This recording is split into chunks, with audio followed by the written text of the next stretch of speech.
Welcome. Hello, Linda.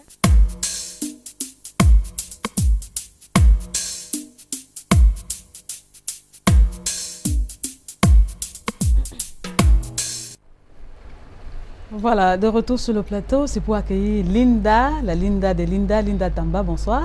Bonsoir Esther Maël, bonsoir Amy Banda. Il faut dire que vous êtes très jolie ce soir. Ah, comme toujours, hein, comme toujours. Bonsoir Michel François. Bonsoir. Vous vous sentez bien, vous vous plaisez ici? Très à l'aise. Alors, à côté de belles femmes comme ça, je pense que ça va passer bon. Ça vaut la peine.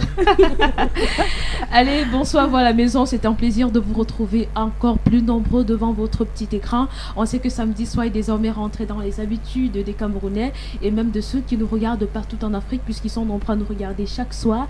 Alors, ce soir, dans le cadre d'Infonet, nous sommes encore allés glaner quelques histoires incroyables mais vraies qui certainement vous feront plaisir. De toute façon, je vous en dis pas plus là-dessus. Alors, regardez la première surprise de la soirée.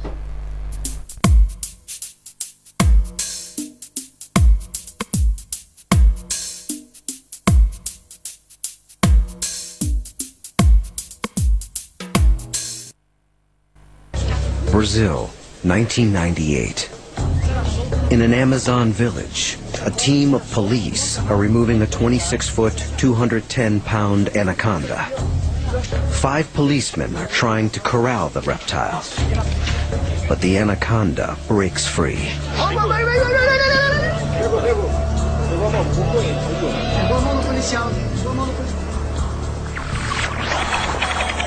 Slowing down the anaconda attack reveals the complex engineering of a giant snake. A flexible spine twists the snake's neck into a tight circle, positioning the serpent to strike and unleashing its perfectly designed teeth and jaws.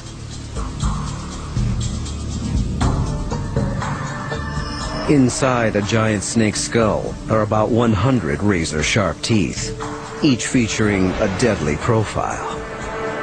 Every one is recurved, curling back into the snake's waiting throat, ensuring the prey cannot escape.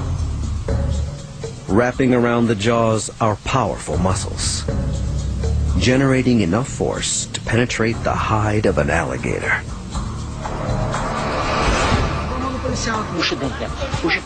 Every attempt to pull out the policeman's arm only sinks the snake's teeth deeper into the skin. A cobra cravou, a sucuri cravou o dente aqui no braço do policial, Puxa, puxa, puxa, puxa, puxa. Finally, the officer goes against his instincts, pushing his arm toward the throat, pulling his skin out of the recurved teeth. But the anaconda immediately bites into another man's hand. Cuidado aí, pessoal. Fechou de novo o bombeiro aqui, ó. Cuidado aí, a cobra fechou.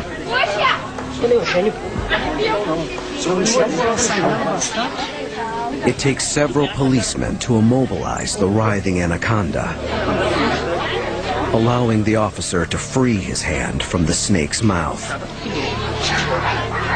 Both men learn the hard way about the power of a giant snake's jaws.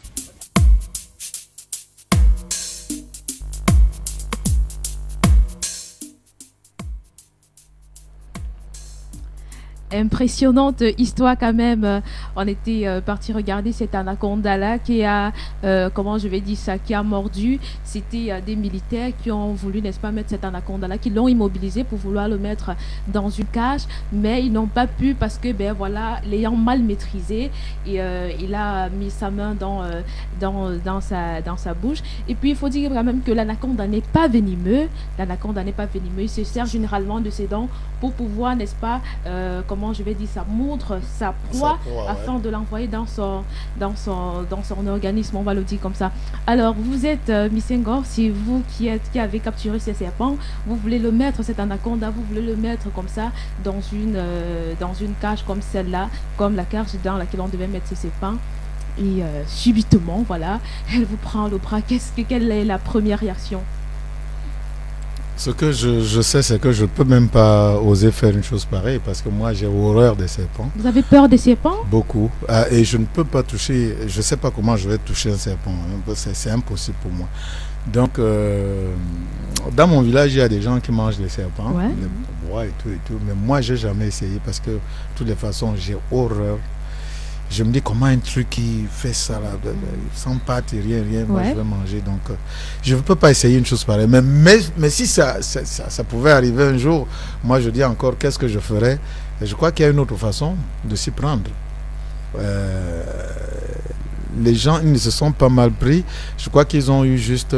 parce que moi, je connais un frère qui a fait une opération pareille. Il a trouvé un bois en train de traverser chez nous la route et puis il a arrêté. Il a fait une bagarre terrible avec le bois. Le bois, il l'a mis derrière la camionnette. Et quand il était assis, le bois s'est réveillé et ça l'a pris. Bon, mais seulement, heureusement pour lui, ça ne l'avait pas mordu. Ça a plutôt enrôlé le bras.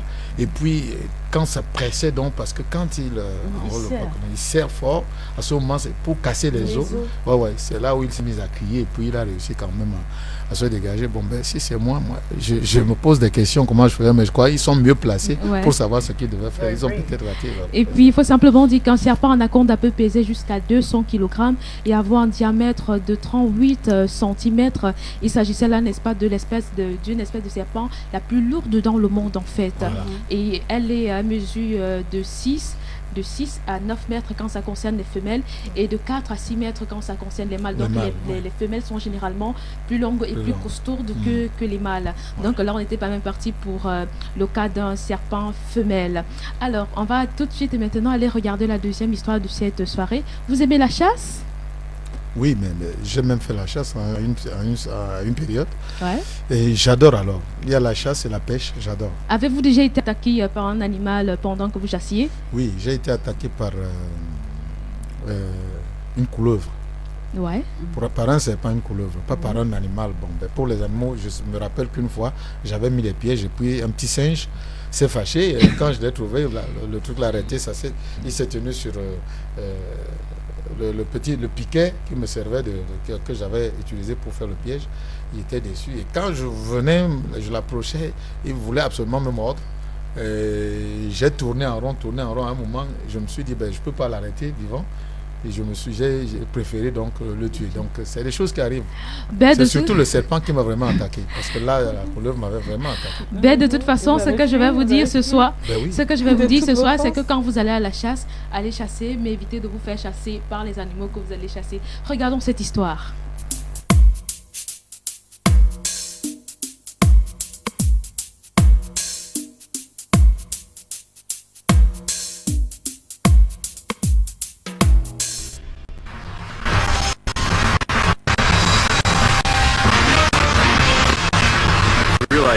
Au moment où le cerf m'a attaqué, je ne m'attendais pas du tout à ça. Il m'a jeté par terre et m'a frappé au visage avec ses sabots. Cet événement m'a terrorisé parce que je regardais dans le viseur et j'étais convaincu que je filmais les derniers instants de vie de mon mari. Ce qui m'a le plus effrayé, c'est lorsque j'ai tenté de me défendre. Alors le cerf s'y met à me frapper violemment, en pleine figure. Je commençais à m'essouffler et je pouvais difficilement le repousser. Quand le cerf s'est assis sur ses pattes derrière comme un ours et s'est mis sans prendre ligne, j'ai cru que son heure était venue. La bête l'a jeté au sol, puis piétiné le visage et le corps.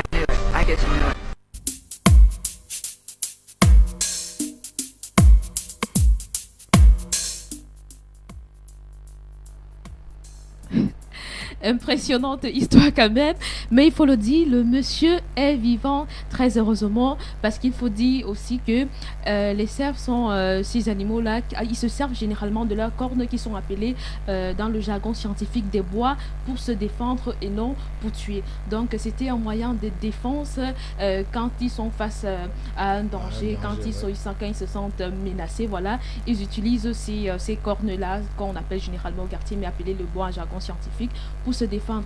Il faut dire que le monsieur a été très bien, il a été bien blessé, mais il est vivant aujourd'hui. Alors, pour votre cas, si c'était vous, qu'est-ce que vous aurez fait? Ce qui est quand même très étonnant, c'est qu'il est attaqué par le cerf, mais il essaye de se battre quand même. Et quand il essaye de se battre, le chef dit, ben tiens, ça va pas. Il en rajoute encore. Il en rajoute encore des coups. Il donne même des chiffres. Hein. Il dit, oh, comme tu Bon, dis, si c'est c'était quoi? moi, ben, je dis tu sais, quand tu as une attaque pareille, Ouais. parce que je prends l'exemple, quand j'ai été attaqué par la couleuvre, il y avait un tronc d'arbre qui était couché, et moi, j'avais vu des singes sur un arbre. Alors, pendant que je suis en train de suivre les singes, j'arrive donc, je trouve un tronc d'arbre. Il fallait que je traverse le tronc d'arbre qui était couché. Il était couché à terre. Et je ne savais pas qu'à côté, il y avait effectivement une couleuvre qui avait fait un piège qui attendait. Alors, au moment où moi, je vais donc mettre mon pied, j'entends. Et quand je me retourne, je vois, il est droit, il a mis la tête comme ça. La tête est grosse comme ça. Et comme elle est noire. Bon, la première impression que j'ai eue, c'était de fuir. Parce que là, tu ne t'attends pas à quelque chose. Oui, j'ai la carabine à la main, ben, je me suis enfui. Et quand je me suis enfui, il me suivait. Immédiatement, il a aplati la tête et il m'a suivi. Bon, quand j'arrive à quelques 10 mètres, c'est là où je me ressaisis. Je dis, mais après tout, je suis quand même... Je suis comme ça, et puis je suis là. Bon, je me retourne maintenant pour tirer sur le serpent. Alors, c'est à ce moment que lui se retourne et qu'il commence à piquer. Il y avait un trou sous un arbre. C'était sûrement son refuge. Et moi, je ne savais pas. Bon, j'étais prêt à le tuer, mais une grande partie était déjà entrée dans le trou et puis j'ai été obligé d'abandonner. Ah ben, il faut simplement dire qu'il s'est senti plus menacé à la fin par vous. Voilà. Et il a donc, pris... le réflexe, tu sais, c'est difficile quand ça te prend comme ça. Tu es d'abord, en quelque sorte...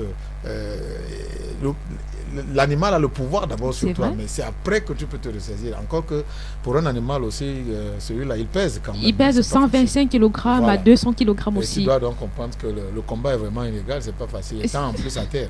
Vraiment. Parce que comme c'est la brousse aussi, c'est pas facile. Allez, mesdames, messieurs, c'était tout pour Infonet ce soir. On se retrouve samedi prochain avec encore plus d'informations.